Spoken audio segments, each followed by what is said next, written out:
Good evening, अस्सलाम वालेकुम। This is RJ vortex and उम्मीद करते हैं सब खुश होंगे, खैरियत से होंगे और अपनी लाइफ में एंजॉय कर रहे होंगे। और आज के दिन आपको पता है कि हम हॉरर स्टोरीज लेकर आते हैं आप लोगों के लिए। तो ये वो एक्सपीरियंस होते हैं जो आज से पहले हमने कभी नहीं सुने होते। And on request one of hour one of my friend falcon is here, जिनके लिए मैं एक स्टोरी लेकर आना चाहता था जो कि इनके अपने ही कंट्री दुबई से रिलेटेड है। तो आई होप उनको ये स्टोरी पसंद आएगी। और जितने लोगों ने हमें ज्वाइन किया उन सबका बेहद शुक्रिया, जिसमें फैल्कन शामिल हैं, दिलजीत शामिल हैं, जालिमा ने अभी भी ज्वाइन किया है, वालेकुम अस्सलाम कहते हैं। और चलते हैं अपनी पहली स्टोरी की तरफ। आई होप आपको स्टोरी अच्छी लगेगी आज की। और देखते हैं आज की स्टोरी में हमारे साथ क्या मौजूद है।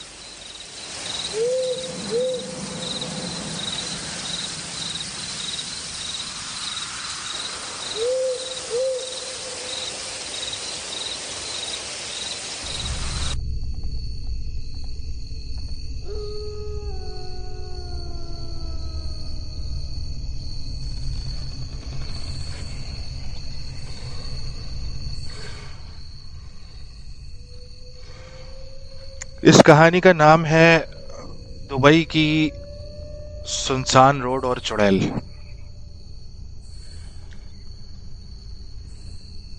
अस्सलाम वालेकुम वोटिक्स भाई, मेरा नाम सैयद अब्बास नकवी है। और मैं यूएई में तकरीबन 25 साल से जो है वो रह रहा हूँ और अब यूएई से शिफ्ट हो गया हूँ। यह प्रोफेशन, मैं एक ऑपरेशनल मैनेजर हूँ और उससे रिलेटेड काम करता हूँ। मेरी प्रोग्रामर एक्टिविटीज़ से काफ़ी हद तक वाकफियत है और मेरा बिलीव है कि दूसरी दुनिया की मखलूक को उनके हाल पर ही छोड़ देने में ही अपनी खैर है। 2017 के बाद से पैरानॉर्मल एक्टिविटीज़ को मैंने ज़्यादा करीब से जाना और फिर मैंने इन्वेस्टिगेशंस की जिसमें सक्सेसफुल कम्युनिकेशंस भी और खौफज़दा एक्सपीरियंस भी क्रिएट हुए। आज मैं आपको अपनी ज़िंदगी का एक दिल हिला देने वाला वाक़या, जो कि बहुत खौफनाक एक किस्सा है, सुनाने के लिए जा रहा हूँ। ये किस्सा 100% सच है और जिसको भी शक है या जो इसको हकीकत ना समझे तो बेफिक्र होकर उस जगह जाए जिस जगह का जिक्र अब मैं कुछ देर में करने वाला हूँ। ये बात 2017 की है। मैं एक जॉब कर रहा था दुबई में। हर चीज़ बेहतरीन चल रही थी, खुशबाश जिंदगी जा रही थी कि एक दिन मेरा एक अरबी दोस्त मेरे घर खाने पर आया। तो अपने साथ मेरे घर वालों के लिए भी मिठाइयाँ और तहफ़ के साथ ताज़ी ताज़ी 4 बड़ी मछलियाँ लेकर आया। बातें होती रहीं, फिर खाना लगा। खाने की टेबल पर बिजनेस के हवाले से बातें होने लगी और मेरे अरबी दोस्त ने कहा कि मैं भी मछलियों का बिजनेस कर लूं, इसमें काफ़ी प्रॉफिट है। जब उसने मुझे डिटेल्स दी तो काफ़ी इंटरेस्टिंग लगी ऑफ़र और मैंने मन ही मन में सोचा कि वाकई इसमें काफ़ी प्रॉफिट है। और खैर, उसने खाना खाया और हमारा प्लान सेट हुआ कि 2 दिन बाद उसको अपनी बोट से मछलियाँ उतारने जाना है, तो मैं भी उसके साथ चलूँगा। उसने मुझे सजेस्ट किया कि छोटी छोटी सी इन्वेस्टमेंट करके देखना, अगर फ़ायदा हुआ तो ठीक, वरना किसी बड़े लॉस में ना जाना, जो कि उसके होते हुए नामुमकिन था। खैर, थर्सडे आया, मैं बहुत एक्साइटेड था उसके साथ जाने के लिए। अब हम दुबई से खुरफिकान सी पोर्ट जा रहे थे, जो कि तकरीबन 2 घंटे और 45 मिनट की ड्राइव पर था। जब हम वहाँ पहुँचे तो मगरिब का वक्त हो चुका था और बोट सेटी पर लगना शुरू हो गई थी। वहाँ का तरीका यह है कि बोट से मछलियों को मछेरे उतारते ही बोली लगवाते हैं। खैर, मेरा दोस्त भी मेरे साथ था तो उसने एक लॉट उठवाई मुझसे, जिसकी प्राइस तकरीबन 300 दरहम थे, जिसमें तकरीबन 90 किलो मछलियाँ थीं। मैंने मछलियाँ उठाईं और थर्माकोल बॉक्स में डालकर अपनी गाड़ी में लोड किया और दुबई की पुरानी फिश मार्केट के लिए रवाना हो गया। दुबई में मार्केट रात को 2 बजे तक ओपन होती है। जो मछेरों ने मछलियाँ खरीदते हैं, खैर मैं भी वहाँ चला गया। अल्लाह ने मेहरबानी की और 300 दरहम की इन्वेस्टमेंट में मुझे 1000 दरहम मिल गए, जिससे मैं बहुत ही ज़्यादा खुश हो गया। सौदा करके मैं घर वापस आया और सुबह को मैंने अपनी बीवी को बताया जो भी हुआ और जितना भी प्रॉफिट मिला। मेरा बेटा जो छोटा सा था, 4 साल का, वो सुन रहा था और कहने लगा कि उसको भी जाना है। खैर अगले दिन मैं अपनी वाइफ और बेटे को भी ले गया और फिर मैंने 500 धर्म लगाए और 1200 बनाए। अब मेरा ये काम भी बहुत अच्छा चलना शुरू हो गया था। एक्स्ट्रा इनकम थी और सेफ अर्निंग भी थी। 2 मंथ्स में मेरी ये सिचुएशन हो गई थी कि मैं अपने लिए 2 माहीगीर और एक 24 फीट फिश लॉन्च ढूंढने लगा था। एक दिन मेरा उसी अरबी दोस्त ने मुझे कॉल की कि 2 बड़ी बोट्स आ रही हैं और इन्वेस्टमेंट साथ करते हैं और प्रॉफिट भी 50-50। मैंने उसको झट से हाँ कर दी। ना ये सोचा कि कितना प्रॉफिट होगा, ना ये सोचा कि कितना लॉस, क्योंकि मेरी उस कामयाबी में उसका बहुत बड़ा हाथ था। जब बोट सेटी पर लगी तो हमने पहले ही सौदा किया हुआ था। मछलियों को बोट से ऑफलोड करवाया और हम दोनों 2 ट्रक्स का वेट कर रहे थे, क्योंकि इस बार हमारी इन्वेस्टमेंट काफ़ी बड़ी थी और हमारे पास तकरीबन लगभग 2200 किलो मछलियां थी। खैर रात का 10 बज गए तो 2 ट्रक्स जो हमने मंगवाए थे वो पहुंच गए। जैसे ही ट्रक आए तो मैंने दोस्त को कहा कि तुम दुबई मार्केट निकलो और मैं लोडिंग करवा कर ट्रक के साथ अपनी गाड़ी में पहुंचता हूं, ताकि वो मार्केट में सौदा करना शुरू करें, क्योंकि मछलियों वगैरह तो वो देख ही चुका था। बताता चलूं कि जो मछलियों की लॉट आई थी उसमें 8 पीस शार्क के भी थे, जो कि 6 से 8 फीट लंबे थे, जिनका सौदा फ़ोन पर ऑलरेडी हो चुका था। खैर दोस्त चला गया और मैं तरीके से मछलियों को थर्माकोल बॉक्स और बर्फ़ के अंदर रखवा रहा था कि अचानक से मेरे सामने एक मांगने वाला आया, जो हुलिये से काफ़ी गंदा और गलीस लग रहा था। उसने डार्क ब्लू कलर का तंदूरा यानी कि अरेबिक ड्रेस पहना हुआ था और बहुत अजीब सा चेहरा था, जो कि लग रहा था कि जला हुआ है चेहरा, पर वहाँ काफ़ी अंधेरा था तो ठीक से नज़र नहीं आ रहा था। उसने आकर मछलियाँ मांगी तो मैंने उसको काफ़ी सारी मछलियाँ दे दी, जिसकी हमें ज़रूरत नहीं थी। जब मैंने उसको मछलियाँ दी तो उसने वापसी गुस्से में फेंक दी मेरी तरफ, और बड़ी शार्क्स की तरफ इशारा करके, जिस पर मैंने देखा तो ये कहा कि ये लेनी है तो लो, वरना चलो यहाँ से कल्टी मारो। इन मछलियों का सौदा हो चुका है। जो मछलियाँ मैं उसे दे रहा था वो भी तकरीबन 15-20 किलो थी। खैर उसने वो मछलियाँ नहीं ली और मुझे कहने लगा कि तू मुझे ये नहीं दे रहा ना जो मुझे चाहिए था, तो जा, तुझे भी ये मछलियाँ और सुकून नहीं मिलेगा। जिस पर मैंने कहा कि हाँ चल ठीक है, नहीं मिलेगा सुकून तो ना सही, पहले तो मैं तुझे मछलियाँ दे रहा था, अब एक भी नहीं दूंगा, दफ़ा हो जा। खैर वो ये सुनकर चला गया और मैं मछलियों को बॉक्स में पैक करके निकलने की आखिरी मराहिल में था।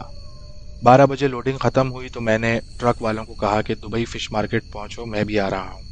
लिहाजा वो लोग ट्रक लेकर निकल गए और मैं भी दुबई फ़िश मार्केट के लिए निकल पड़ा। अब जो लोग यूएई में रहते हैं वो फजीरा और दीबा के रास्तों से बखूबी वाकिफ़ होंगे। मैं खुराफान से निकला और दीबा वाला रास्ता लिया। अब उस रोड पर चढ़ने से पहले मैंने मलबारी रेस्टोरेंट से जाकर एक कड़क चाय ली, एक सैंडविच लिया, अपनी सिगरेट्स ली और पानी की बोतल ली। लंबा रास्ता था और मैंने तेज़ जाना था। यहाँ सिर्फ एक और शॉर्ट ब्रीफ दे दूं कि यह रास्ता मगरिब के बाद वैसे ही पुरअसरार तरीन रास्तों में माना जाता है। खैर कहानी कंटिन्यू करते हैं। इस जगह से गुजरते ही एक मस्जिद आती है जिसको मस्जिद अली कहा जाता है, जो 1400 साल पहले हज़रत अली अलैहिस्सलाम ने बनवाई थी। इस मस्जिद के बाद से कोई स्ट्रीट लाइट नहीं, टोटल ब्लैक आउट रहता है मुसाफी तक। खैर अब मुझे चले 20-25 मिनट हो गए थे तो रास्ते में मुझे एक अरबी दुल्हन दिखाई दी, जो सफ़ेद शादी के लिबास में मबलूस थी और वो मुझे लिफ्ट के लिए इशारा कर रही थी। मैंने गाड़ी नहीं रोकी और मैंने गाड़ी की स्पीड और तेज़ कर दी और आगे चला गया।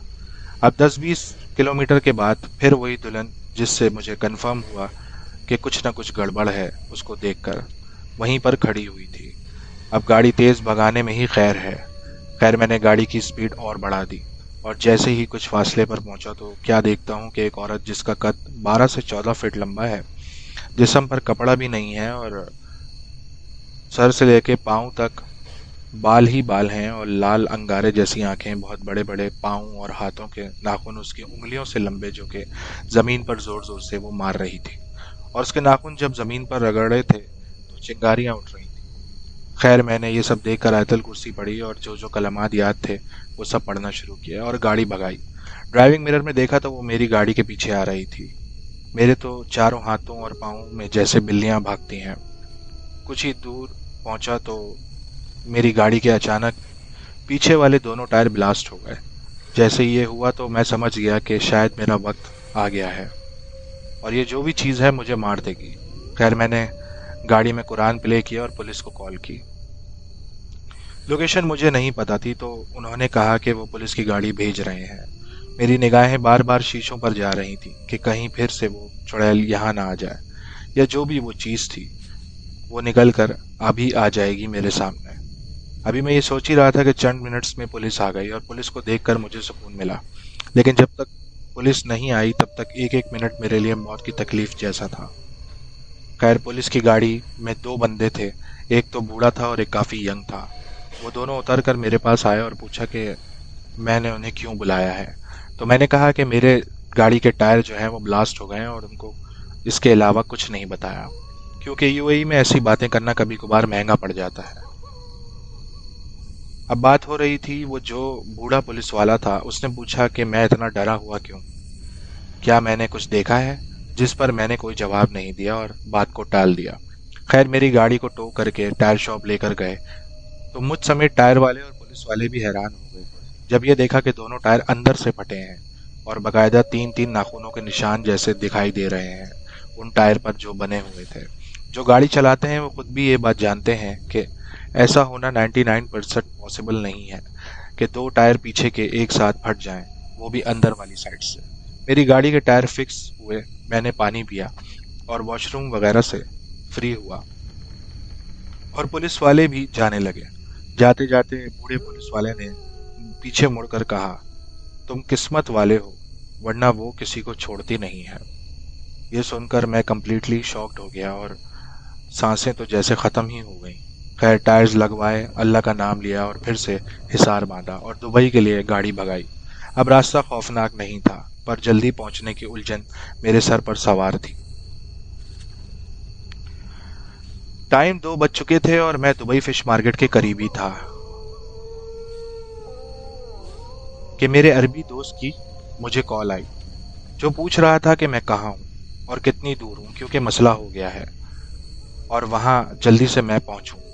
ये सुनकर एक बार फिर मैं सुन हो गया और अब जो रास्ता 15 मिनट का सफ़र रह गया था, ऐसा लग रहा था कि वो 1500 किलोमीटर बाकी है। बिला आखिर मैं मार्केट पहुंचा तो मेरी अरबी दोस्त ने मुझे कहा कि हमारा बहुत बड़ा नुकसान हो गया है, क्योंकि एक एक मछली अंदर ट्रक में गल सड़ गई है। ये सुनकर जब मैं ट्रक की जाने में आया तो क्या देखता हूँ कि सारी मछलियाँ ख़राब हो चुकी हैं। लेकिन दिल दहला देने वाली चीज़ तो ये थी कि सारी की सारी शार्क्स के पेट पर उन्हीं 3 नाखूनों के निशान नुमाया हो रहे थे जो मेरी गाड़ी के दोनों टायर्स पर थे। कुछ देर पहले उन शार्क्स के पेट को चॉक किया गया था और वो सब के सब कटे हुए थे। खैर, अब वो तो नहीं सकता था।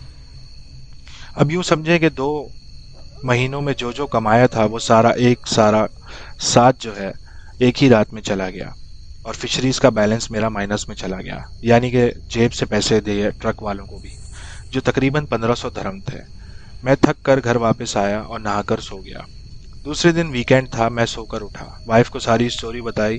वो सुनकर बहुत डर गई और फिर मैंने उसको उस गलीस आदमी के बारे में भी बताया जो मुझे धमकियां दे रहा था। खैर, फिर रात हुई और 11 साढ़े 11 बजे के करीब हम तीनों सोने के लिए लेट गए। बीच रात में तकरीबन रात के 2 बजे मेरी वाइफ ने मुझे उठाया और मेरी आंखें खुलते ही उसने अपना हाथ मेरे मुंह पर रख दिया और इशारा किया कि लिविंग रूम की तरफ जाओ। मैं वहां गया तो मैंने देखा कि मेरा बेटा लिविंग रूम में सोफे पर बैठा हुआ था और वो किसी अनदेखे से बातें कर रहा था। ये देखकर मैं भागकर उसके पास गया और उसको गोद में उठा लिया। मेरे बेटे ने जैसे ही मुझे देखा तो कहने लगा कि वो तो लिविंग रूम में मेरे साथ था। ये सब सुनकर मैं काफ़ी डर गया। जब तक बात मुझ तक थी तब तक बर्दाश्त था, अब बात घर वालों तक आ चुकी थी। अगले दिन मेरी वाइफ ने मुझे उठाया, मैं सो रहा था, कि जब वो वॉशरूम जाने के लिए उठी तो उसने एक औरत को खून में तर देखा जो कि हंस रही थी, वो भी लिविंग रूम की तरफ। जिसको देखकर वो भागकर कमरे में आ गई और मुझे उठाया और जोर जोर से कांपना शुरू हो गई। ये सुनकर मैंने बेटे को गोद में उठाया और वाइफ को लिया और घर से बाहर आ गया। रात को 3 साढ़े 3 बजे का ये टाइम हो रहा था जब मैंने होटल की बुकिंग की। जब हम गाड़ी की तरफ भाग रहे थे तो हमें बार बार ऐसा महसूस हो रहा था कि कोई गुर्रा रहा है और गंदी आवाज में हंस रहा है।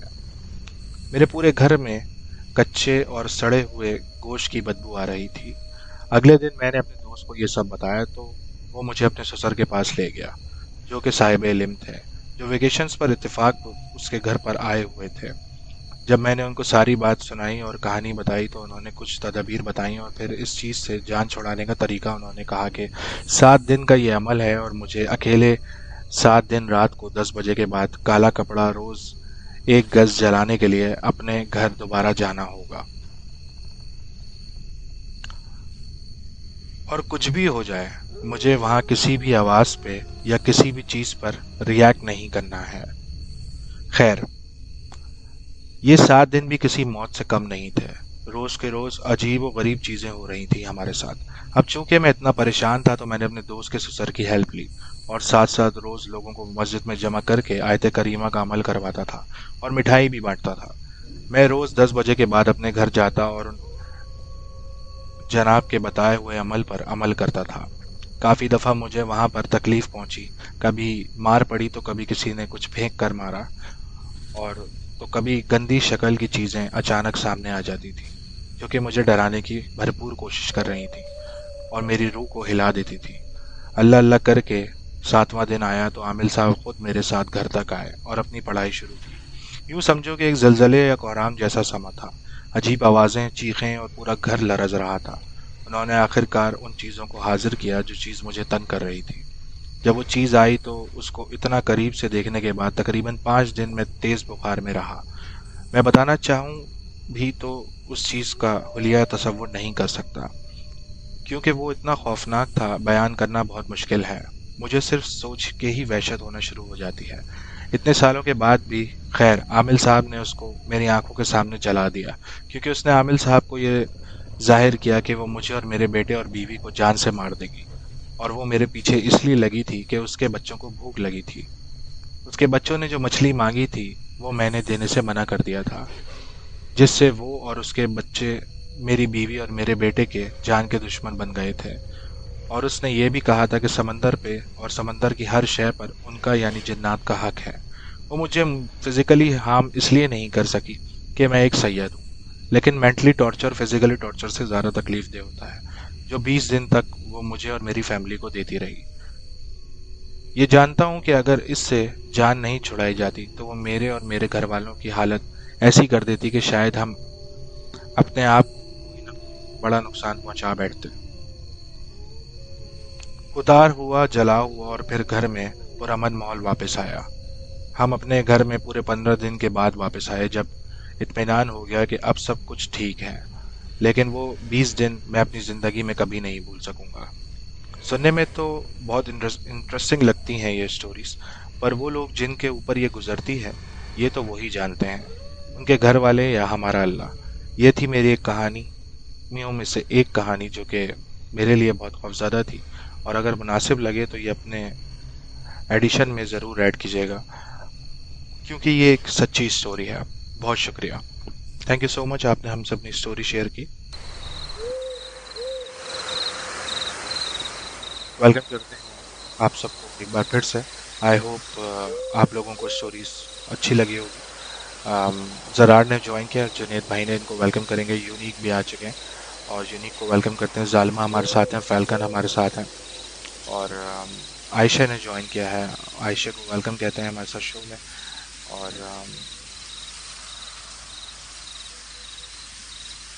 नहीं, मैं डीसी नहीं हुआ फैल्कन, वो ऑटो पे चला जाता होगा रेडियो, क्योंकि अगर मैं डीसी होता तो मेरे पास भी ये चीज़ आता। मेरी स्ट्रीमिंग डिस्कनेक्ट नहीं हुई, मे भी शायद हुआ भी होगा तो वो वापस रिकनेक्ट हो गया होगा। खैर, आप रिकॉर्डिंग पे सुन सकते हैं तो पूरी स्टोरी आपको डीसी पे के बगैर सुनाई देगी, क्योंकि हमारी स्टोरीज रिकॉर्ड होती हैं। Thank you so much. Zalima कह रही हैं अलग स्टोरी थी, अच्छी लगी। um, अब हम अपनी दूसरी स्टोरी की तरफ जाते हैं।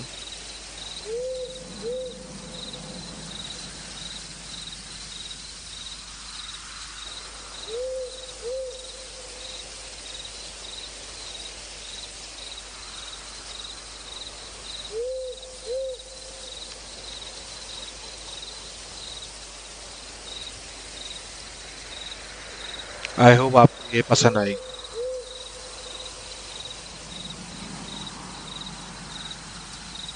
हाँ, कोई ग्लिच था, यस। कोई बात नहीं। Let's go for the second story है एंड आई होप आप लोगों को पसंद आएगी। चलते हैं अपनी दूसरी स्टोरी की तरफ। जी जी।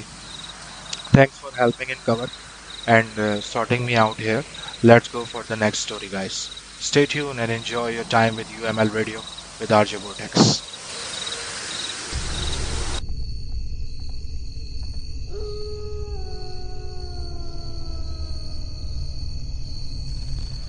चंदा हयात हमारे साथ हैं, उनको भी वेलकम कहते हैं।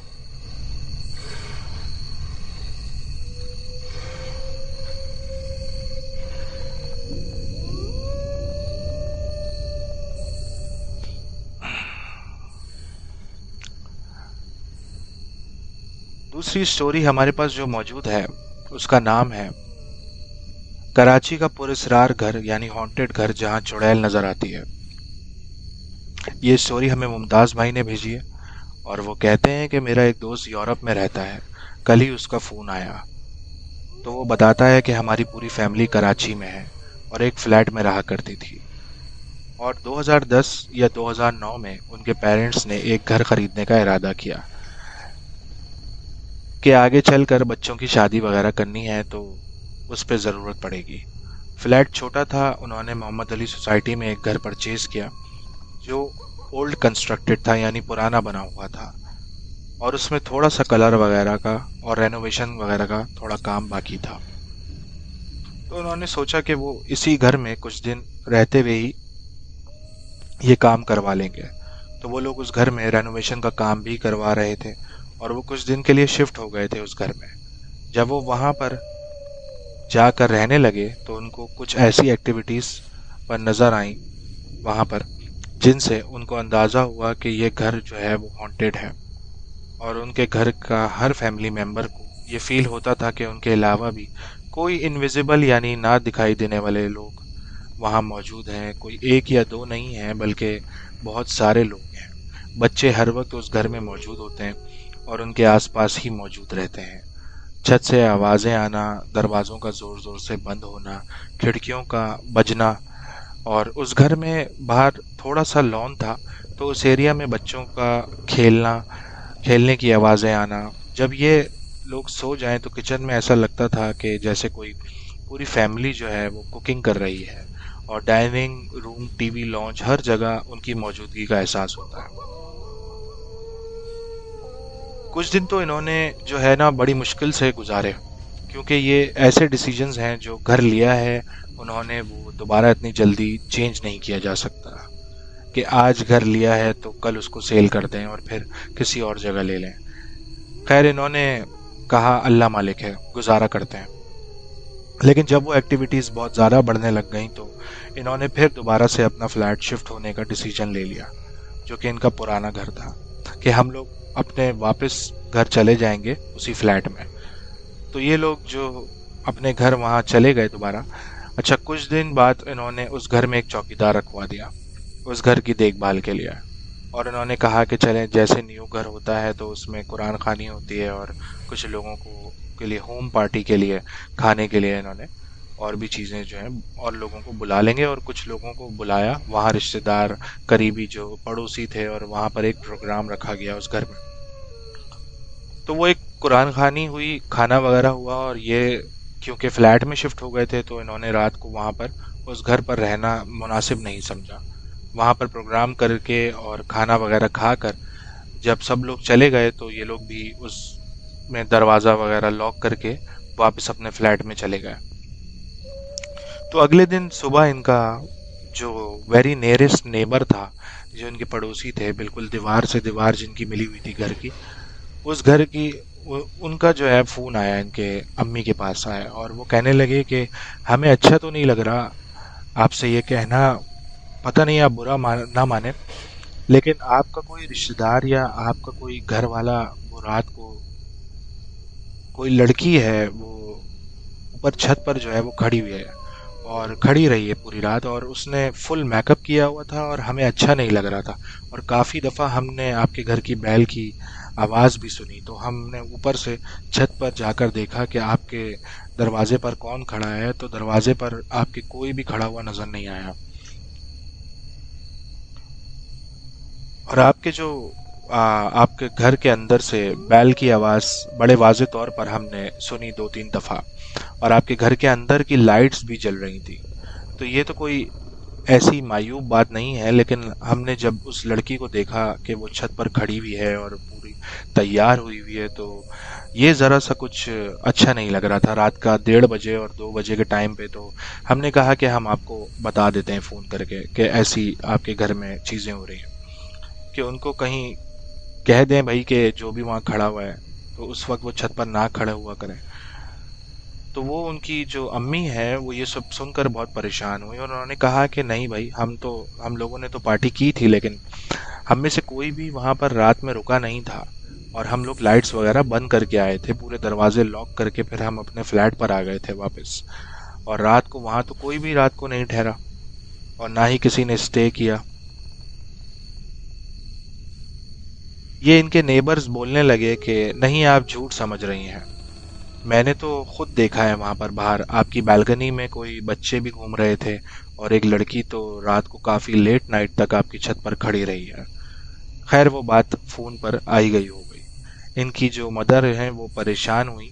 इन्होंने उस चौकीदार से पूछा कॉल करके कि आपने कोई ऐसी चीज़ फील की है क्या घर में, कि ऐसा होता है, क्योंकि इन्होंने तो खुद फील की हुई थी वो चीज़ उस घर में। अच्छा, अब चौकीदार जो है ना, वो कभी कभी जब वो घर के अंदर जाता था सफाई वगैरह करने के लिए, तो वो ये बताता है कि उसको कोई ऐसी अनदेखी मखलूक जो उसको नजर नहीं आती थी, लेकिन वो उसके पीछे से धक्का दे देती थी, और इतनी इतना ताकत से धक्का देती थी कि वो उसको बाहर निकाल कर घर के बाहर लॉन की तरफ फेंक देती थी। इस चौकीदार का भी यही रूटीन था कि क्योंकि उसको लॉन में बाहर, घर से बाहर एक रूम था, सर्वेंट रूम था कह लें, और वॉशरूम भी वहीं बना हुआ था, तो वो घर के अंदर जाता था सिर्फ सफाई के लिए, वैसे वो अंदर नहीं जाता था। तो वो उसी बाहर वाले कमरे को यूज़ करता था, और उसी का वॉशरूम वगैरह वो यूज़ करता था।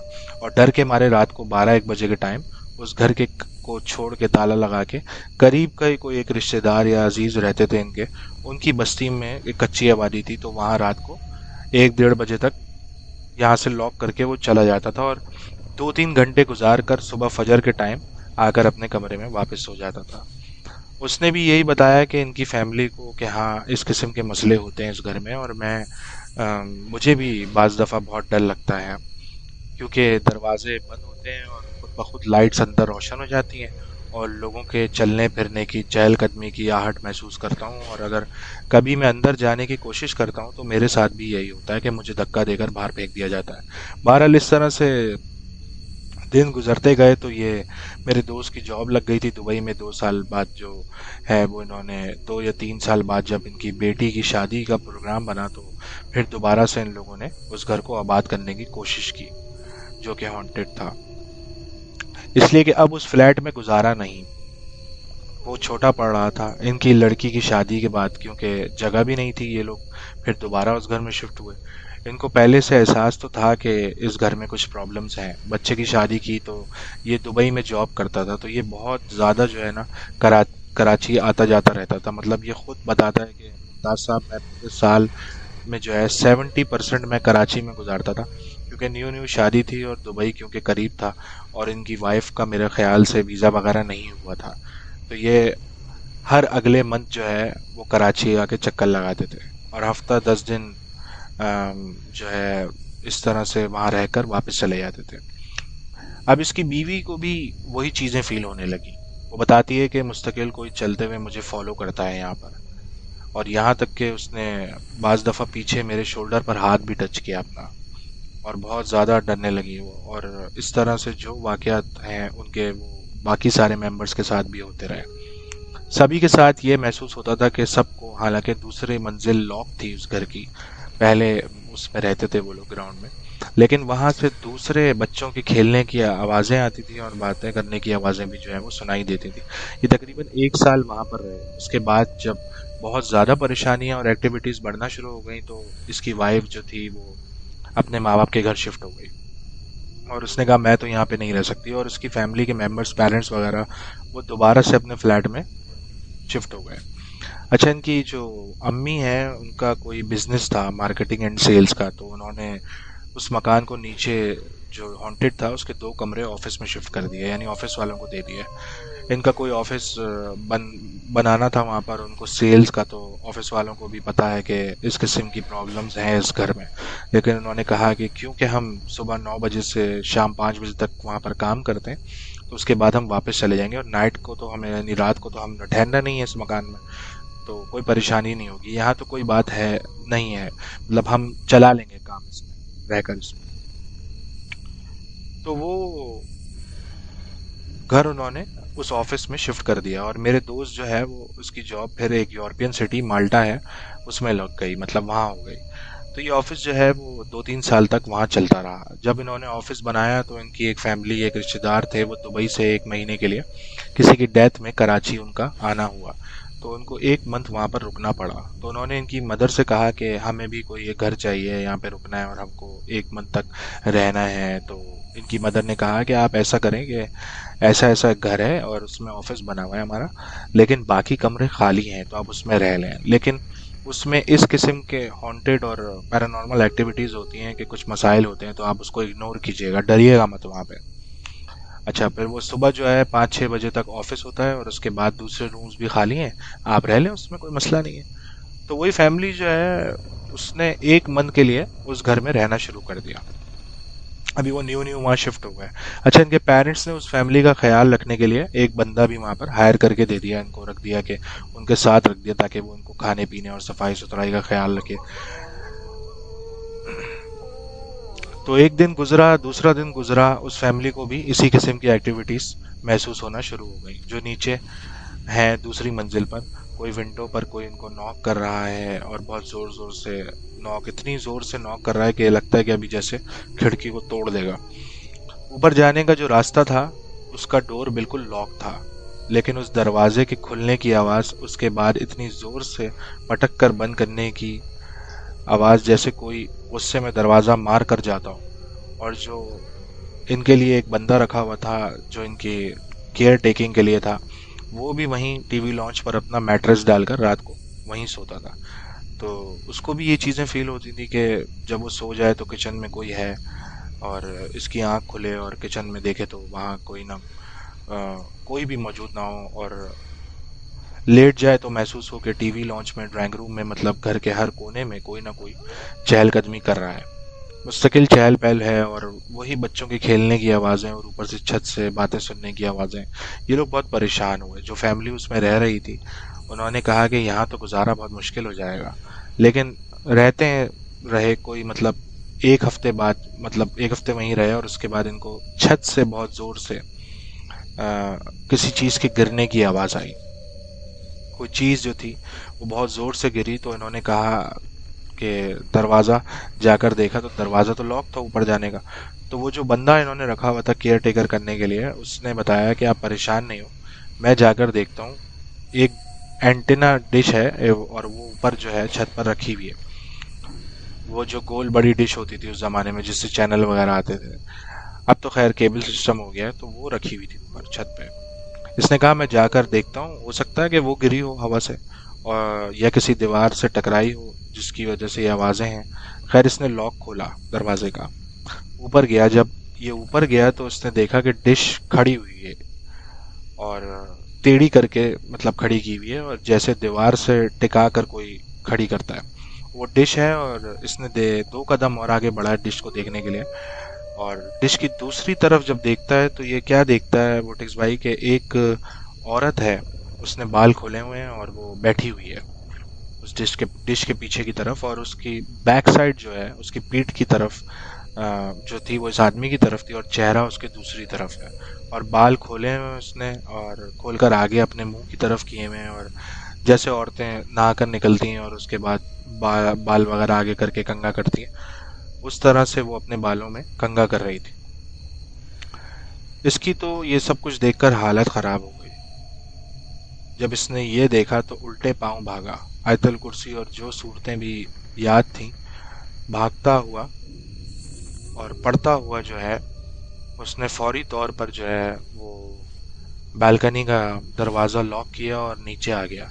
नीचे आकर इसने इस बात का जिक्र किया और इनसे, जो लोग वहाँ मौजूद थे और जो उनकी फैमिली थी, उनकी मदर को, उनकी अम्मी को वापस फ़ोन करके पूरा किस्सा बताया कि पहले वो आपके नेबर्स ने कुछ शिकायत की थी, वहाँ पर कोई खड़ी होती है लड़की और इस किस्म की आवाज़ें तो आती रहती थी, लेकिन आज ये सीन हो गया है।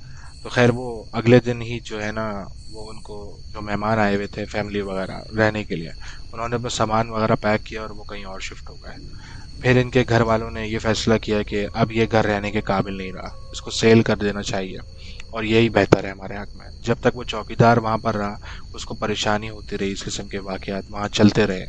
थोड़े दिन बाद जो है वो चौकीदार भी वहाँ से खुदा हाफिज़ कहकर चला गया कि अब मुझे यहाँ काम नहीं करना, मैं यहाँ मज़ीद नहीं रह सकता।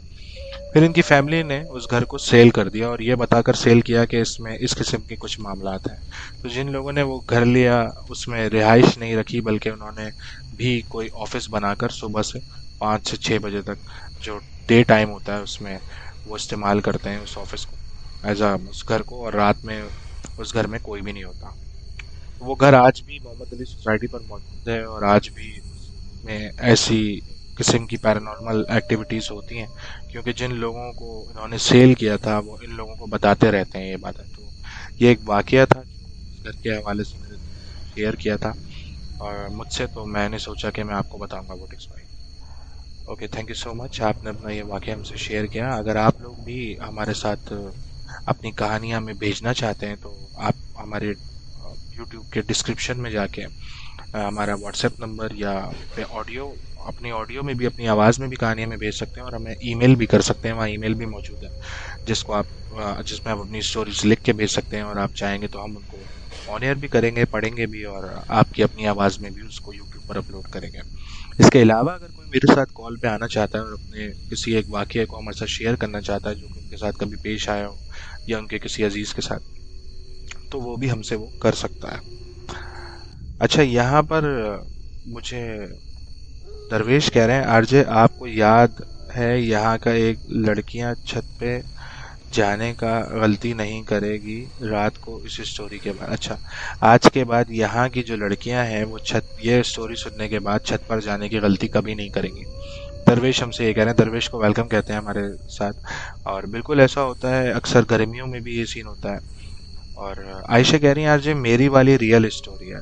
आपके पास अगर कोई रियल स्टोरी है तो हम भी कोशिश करते हैं कि हम रियल स्टोरी ही सुनाएं। और आप अगर सुनाना चाहती हैं तो मोस्ट वेलकम, आप हमें सुना सकती हैं, आप कॉल पे भी आ सकती हैं हमारे साथ, और फैल्कन से आप रब्ता कर सकती हैं इस चीज़ का।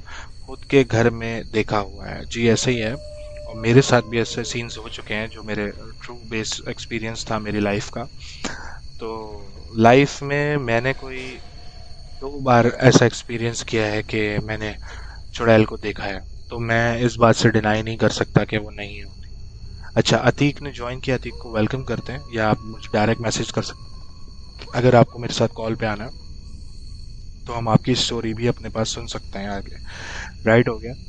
और अगर आप चंदा हयात जो है उनको वेलकम कहते हैं, उन्होंने अपना नेक भूतनी रख दिया इस वक्त, भूतनी को वेलकम करते हैं। और अगर आप लोगों के पास ऐसी कोई स्टोरी है तो हमें पीएम कर दें, तो लिख के भी दे सकते हैं या खुद भी आके सुना सकते हैं उन्हें। और अब ऑडियो लॉग भी भेज सकते हैं, तो वो हम यूट्यूब पर भी अपलोड करेंगे यूएमएल के आपके निक के साथ, अगर आप चाहते हैं। और आपका नाम ना आए तो वो भी हम नहीं मेंशन करेंगे, आप नाम नहीं ले सकते, जिसकी भी स्टोरी हो आप नाम ना चाहें तो वो भी नहीं लेंगे। यूनिक ने हमें ज्वाइन किया, यूनिक को वेलकम करते हैं। मैंने, अच्छा आयशा कह रही है मैंने चुड़ैल को ही देखा है। अच्छा, ठीक है, अल्लाह ताला आप लोगों की हिफाजत फरमाए इन सारी मखलूकों से जो कि रात में निकलती हैं। और कह रही है कि वाइट सा कुछ इंसान नुमा कुछ देखा था, कोई शेडो टाइप होगा, आयशा हमसे कह रही है। तो ठीक है, अगर आपने कुछ भी ऐसा देखा है तो आप हमसे, हमें बता सकती हैं, हम उसको शेयर करेंगे, और चाहें तो खुद भी अपने अल्फाज में हमें भेज सकती हैं या हमारे साथ शेयर कर सकती हैं आके। वैसे तो मैं शोज़ करता हूँ, लेकिन मैं कोशिश ये करता हूँ कि आप लोगों का खुद का भी कोई इंटरव्यू लिया जाए, और इसके अलावा आपके पास कोई ऐसी स्टोरी हो तो वो भी हम शेयर करें, क्योंकि ये सारे शो करने का मकसद सिर्फ इतना सा है कि आप लोगों को अवेयरनेस हो। जैसे फैल्कन ने कहा मैं भी रात में ही निकलता, तो आप लोग निकलते ज़रूर हैं, बट कोशिश किया करेंगे कोई परफ्यूम ना लगाएं, किसी ऐसे दरख्त के नीचे ना खड़े हों, या कहीं ऐसे वीराने में ना जाएं जहाँ पर आपको ऐसे वाइब्स आना शुरू हों कि वहाँ पर कोई भारीपन महसूस हो रहा है, या फिर किसी घर में अगर आपको ऐसी पैरानॉर्मल एक्टिविटी दिखे तो वहाँ से चले जाने में ही खैरियत है। हल्के आरजे कह रहा है अल्लाह सबको चीज़ों से बचाए जो रात में निकलती है। हाँ हाँ, इंसानों के अलावा। फैल्कन ने अपने ऊपर ले ली ये बात। खैर, अभी हमारे पास कुछ टाइम है तो हम एक और स्टोरीज चलते हैं, एक और स्टोरी की तरफ, और वो पढ़ते हैं जो कि थोड़ी सी शॉर्ट है, बट आप लोगों को मज़ा आएगा।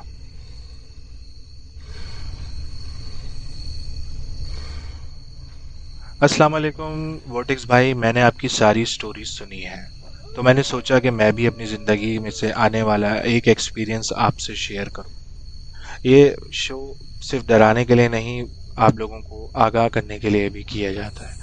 आप साफ लफ्ज़ों में यही कह दो कि ओके, मेरे बाद आपका डीजे ही है। स्टोरी की तरफ चलते हैं। अस्सलाम वालेकुम वोटिक्स, आपकी स्टोरी सुनी है तो मैंने सोचा कि मैं भी अपनी ज़िंदगी में आने वाला एक एक्सपीरियंस या स्टोरी आपसे जो है वो मैं शेयर कर लूँ। और हम लाहौर में रहते हैं, और ये वाकया मेरे बड़े भाई का है। हम एक घर में रहते थे।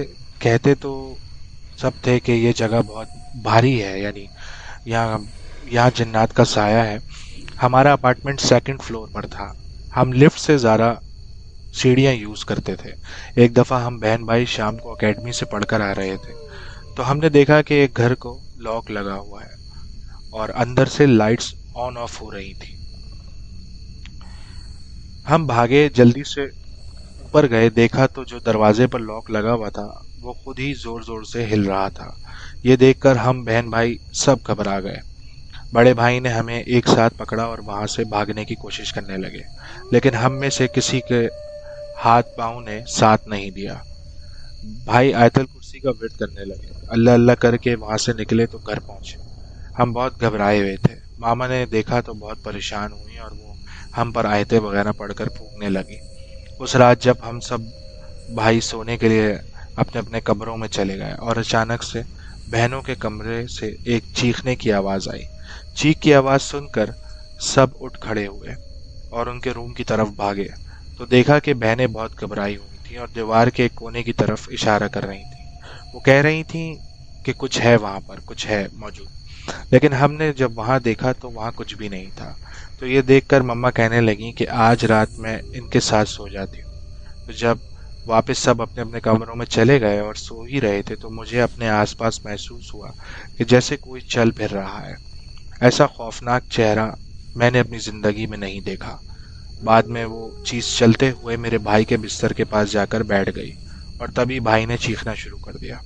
मैंने देखा कि भाई के सीने में ऐसे निशान हैं जैसे किसी ने खून से कुछ लिखा हो। खुदा जाने क्या लिखा था, हमें खुद समझ नहीं आई। अगले दिन पापा ने किसी आमिल बाबा को बुलाया और उन्होंने पढ़ाई वगैरह की और कहा कि इस घर पर साया है, और अब वो जाहिर होना शुरू हो गया है। अगली रात भाई अपने कमरे में सो रहा था। भाई को ऐसा महसूस हुआ कि बाहर कोई है। भाई किचन की तरफ गए तो उसने देखा कि कोई चीज़ काले लिबास में फ्रिज के पास बैठी है, और उसकी आवाज़ बहुत खौफनाक थी। उसके बाल आगे की तरफ थे और चेहरा मालूम था जैसे कि वो कोई चीज़ बैठकर खा रही है। भाई डर कर भागे और कमरे में आए तो मुझे जगाया। मैंने उठकर देखा कि भाई के सारे कपड़े खून से भरे हुए थे। भाई ने कपड़े चेंज किए और सो गया। सुबह मम्मा को दिखाया तो कुछ भी नहीं था। हम दोनों भाई परेशान हो गए। मैंने तो खुद खून को देखा था, फिर वो निशान गायब कैसे हो गए। पापा ने दोबारा आमिल बाबा को बुलाया तो उन्होंने कहा कि एक कमरा मुझे दे दो पढ़ाई के लिए, और घर में से सब अफराद बाहर चले जाए। हमने ऐसा ही किया। जब वो बाहर आए तो कहने लगे कि एक चुड़ैल का साया है जो आपके बड़े बेटे पर आशिक है। उन्होंने भाई को तावीज़ वगैरह दिए, लेकिन वो चुड़ैल फिर भी भाई को किसी न किसी तरह तंग करती थी। अक्सर भाई को तावीज़ गले से गायब हो जाता था। आहिस्ता आहिस्ता हमने इलाज करवाया और फिर वो जान बच गई और हमने वो जगह छोड़ दी। अब भी भाई का अक्सर ऐसा महसूस होता है कि जैसे कोई उनके साथ बैठा है, लेकिन आमिल बाबा की पढ़ाई के बाद उस चुड़ैल ने ज़ाहिर होना ख़त्म कर दिया।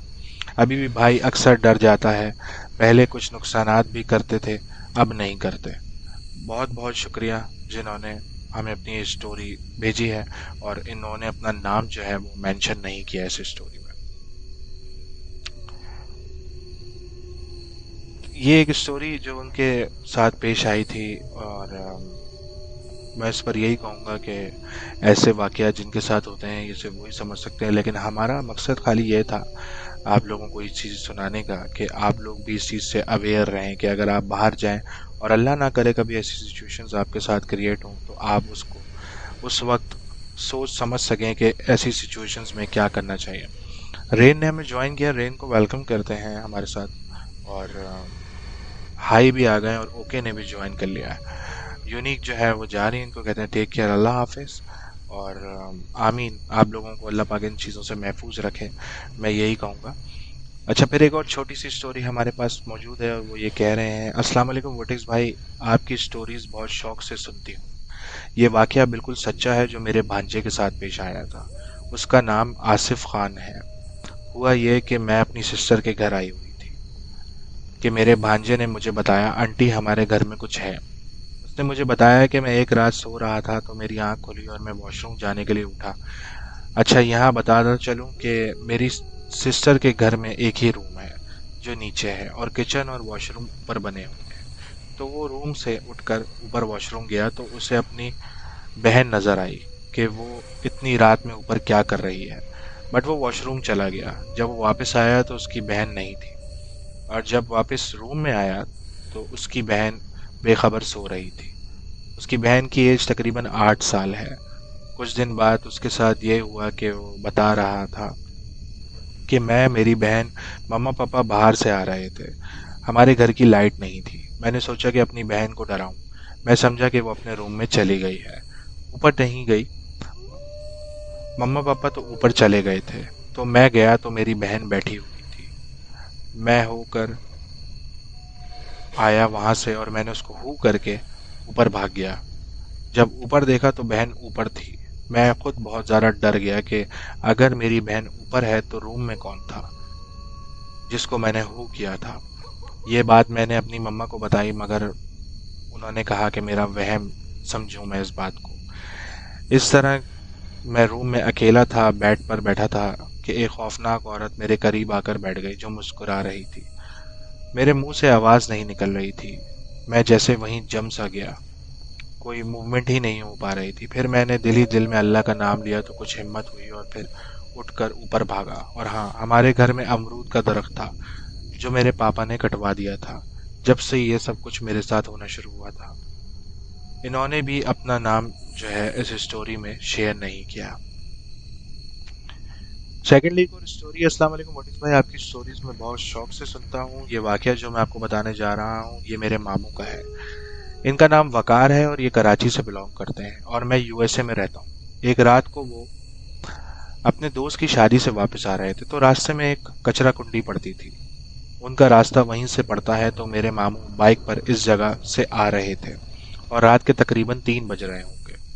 उनको ऐसा महसूस हुआ जैसे उनके पीछे कोई भाग रहा है और छन छन की आवाज आ रही थी, और उन्होंने अपनी बाइक की स्पीड तेज कर दी और वो घर की तरफ भागे। और उनका फ्लैट था 3rd फ्लोर पर। वो भागते भागते स्टेयर्स चढ़ रहे थे, लेकिन पायल की आवाज़ तेज़ी से आ रही थी, जैसे वो मेरे मामू के साथ साथ भाग रही थी। और इत्तेफाक से वो घर की चाबी भी घर में ही भूल गए थे। मेरे मामू ने अपनी अम्मी को कॉल की तो उन्होंने फ़ोन उठाकर अल्लाह के करम से उन्होंने फ़ौरन दरवाज़ा खोल दिया और मेरे मामू अंदर चले गए। उस रात को उनकी तबीयत बहुत भारी सी महसूस हो रही थी। फिर वो सो गए। मेरे मामू को के ऊपर कोई खौफनाक औरत बैठी हुई थी और उनका गला दबा रही थी, और मेरे मामू से हिला भी नहीं जा रहा था। फिर मेरे मामू ने ज़ोर ज़ोर से अपने दिल में अल्लाह का कलाम पढ़ना शुरू कर दिया, जिससे वो औरत उनके जिस्म से हट गई। इस वाक़ये के बाद मेरे मामू बहुत बीमार रहने लगे और कुछ टाइम बाद उनकी डेथ हो गई।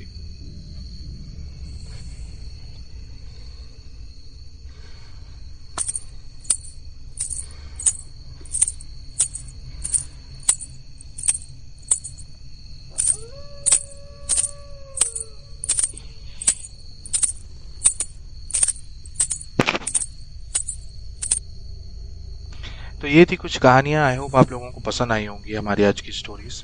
और सुनते रहिए इसी तरह horror stories with RJ vortex only on UML and UML's radio. And इसके अलावा आप लोगों के पास भी अगर कोई ऐसी स्टोरी है तो आप मुझे या फैल्कन को भेज सकते हैं, टेक्स्ट भी भेज सकते हैं और ऑडियो भी भेज सकते हैं। इसके अलावा आप हमारे यूट्यूब पर भी इस चैनल में को जाकर सुन सकते हैं स्टोरीज़ को, जो कि कल आ जाएगा।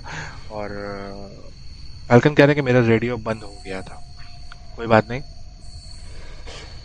वो कह रहे थे गला दबा रही थी, उसके बाद क्या हुआ। तो मैं यहाँ पर एक स्टोरी रिपीट कर देता हूँ कि मेरे मामू ने अपनी अम्मी को कॉल की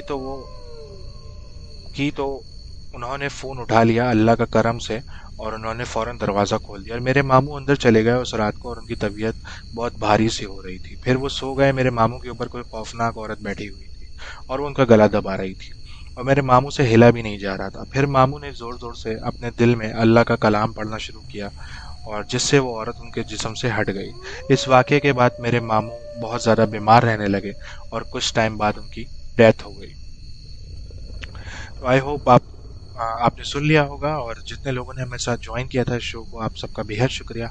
और जो लोग ये स्टोरी सुन रहे हैं वो हमें अपनी स्टोरीज़ हमारे यूट्यूब के चैनल पर, जब ये शो रिकॉर्ड होगा आपके पास आएगा तो डिस्क्रिप्शन में आपके पास ईमेल और व्हाट्सएप दोनों मौजूद है।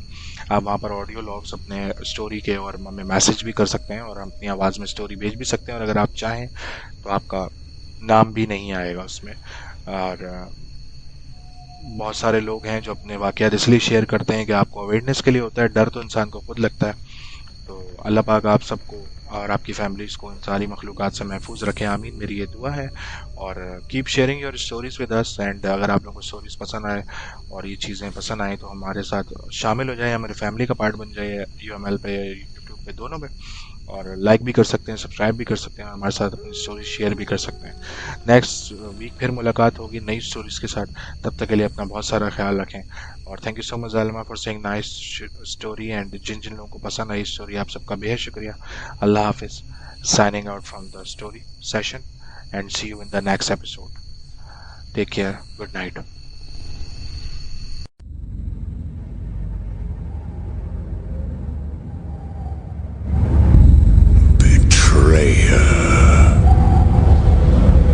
In truth, it was I who was betrayed.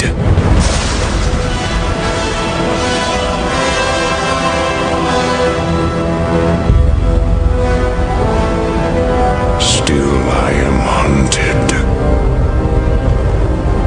Still I am hated. Now my blind eyes see what others cannot.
Depose us.